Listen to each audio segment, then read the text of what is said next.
Bueno, las proyecciones del Banco Central en el último informe de política monetaria del año han sin duda marcado la discusión económica durante el día de hoy. Se han recortado la estimación de crecimiento. Vamos a conversar sobre este tema con Alejandro Alarcón, economista, exgerente de la Asociación de Bancos. Alejandro, muchas gracias por estar aquí con nosotros. Gracias, Daniel. Buenas noches. ¿Cerramos el año de nuevo con malas noticias económicas? Sí, pero esta es la crónica de una muerte anunciada. Ya nosotros sabíamos que teníamos una trayectoria a la baja, sobre todo porque desde julio adelante se vio que tanto el consumo como la inversión estaban teniendo una trayectoria muy a la baja, y sobre todo la inversión, que con los datos que entregó hoy día el Banco Central ya sabemos que tuvimos 6 semestres consecutivos de caída de la inversión. Incluso yo tengo un dato para el cuarto trimestre de mayor caída que lo que el Banco Central tiene implícito en la caída de 6% que anuncia para el año 2014, que es la variable clave de la inversión.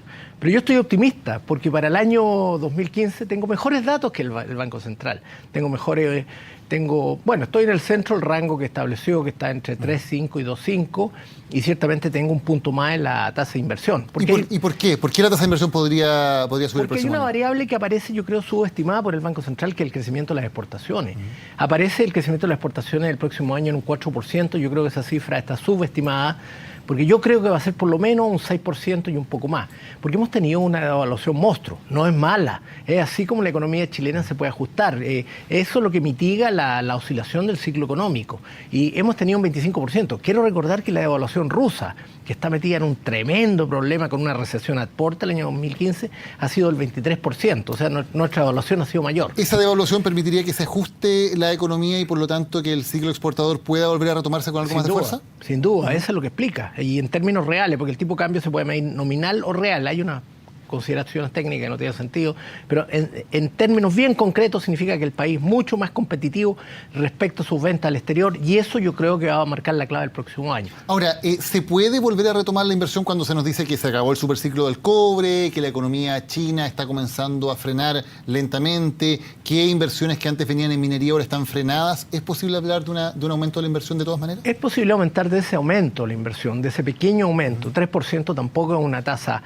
muy importante. Lo que pasa es que como va a caer cerca del 6-7% el año 2014, el trayecto hacia 3 son 10 puntos. Entonces es un desafío importante, pero yo creo que es alcanzable.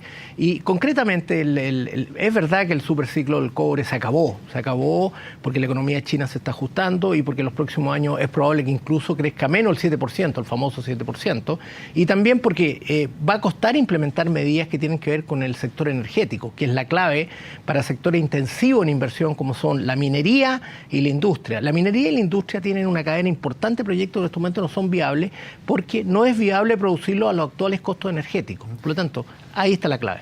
Se habla mucho y se ha hablado mucho, sobre todo en este segundo semestre del año, del factor que aquí tiene la confianza o la falta de confianza entre empresarios y el gobierno. ¿Es ese un factor tan importante? Yo creo que es uno de los factores más importantes. Yo escribí sobre eso. O sea, cuando tú escribes ya no te puedes desdecir. Y yo dije claramente que las expectativas estaban clavando la rueda de la fortuna en Chile. Las expectativas muy malas, y eso significaba que los consumidores no tenían confianza para seguir comprando y los inversionistas veían que el riesgo que estaban tomando no iba a ser beneficiado en el futuro. Por lo tanto, esa es una de las variables clave que hay que despejar. Hay que implementar un sistema que mejore la confianza en el país y particularmente que las señales, en general, no solo el gobierno, en general de la clase política. Hay una frase clave para entender esto: si la política va bien, la economía va bien. Si la política va mal, la economía va mal. Entonces no sacamos nada con tener una evolución importante de las principales variables económicas si solo pensamos que esto está determinado por aspectos técnicos.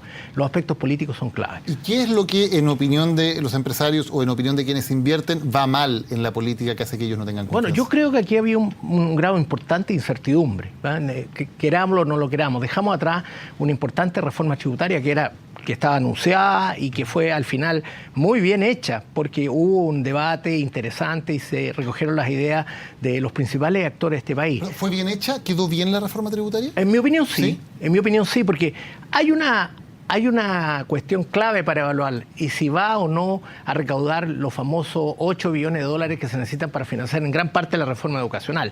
Desde ese punto de vista es exitosa, y sobre todo porque hubo ajustes que efectivamente eliminaban una serie de distorsiones que iban a ser mucho más oneroso y muy costoso para el país esto. Si salió bien finalmente, dentro de tu opinión, la reforma tributaria, ¿por qué sigue sin haber entonces confianza una vez ya despejado ese tema, que no podía decir a lo fundamental? Hay otra reforma, para hacerlo muy francamente. Tenemos una discusión respecto a la reforma educacional que aparentemente no tiene nada que ver con la educación, pero de alguna manera... Claro, con la economía, pero de alguna manera los actores políticos están siendo evaluados y sin duda la moneda está siendo evaluada por la ciudadanía y ahí está la encuesta, ¿no es cierto? Yo no me pronuncio si es bueno o si es malo, solo te digo que eso lo está evaluando. Y después está la reforma laboral, que yo creo que hay demasiado énfasis en las rigideces. Yo creo que los trabajadores, ciertamente en países donde hay mucha poca calificación, donde hay mucha gente pobre, para decirlo bien claro, es importante que se la proteja, pero también es importante que se le dé mayor importancia a darle poder de negociación, y eso se consigue cuando los trabajadores tienen mayores habilidades. No es lo mismo un trabajador de la construcción, los viejos, como le dicen en el sector, que habla inglés un poquitito o que no habla. Yo estoy seguro que el que habla inglés tiene mucho más posibilidades, se inserta de otra manera, tiene más alternativas, etcétera, etcétera. Y en el poder de negociación, ¿no es importante también que, por ejemplo, hay una mayor proporción de la fuerza laboral que está sindicalizada y que pueda negociar colectivamente, que hoy es una proporción mínima de los trabajadores en Chile? Los sindicatos son una manera de ejercer presión para negociar, pero no es la única. Y cuando están atadas a rigideces, muchas veces terminan provocando problemas con la gente que está fuera del mercado laboral.